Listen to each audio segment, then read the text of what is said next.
আনুমানিক নামাজের আগে আমাদের এখানে অ্যাসিস্ট্যান্ট প্রফেসর রাজশাহী মেডিকেলের doctor Surabhi Sarkar Najipur new popular clinic and digital diagnostic সেন্টারে সিজারটি সম্পন্ন হয় এবং গত 2 সপ্তাহ আগে থেকে চিকিৎসাও চলছিল।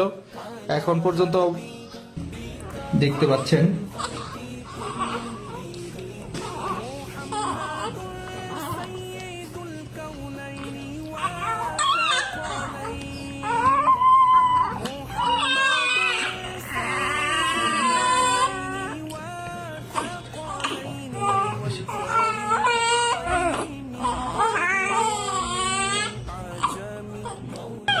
তাকাচ্ছে না? ওরে বাবা, আল্লাহ কেন দিল?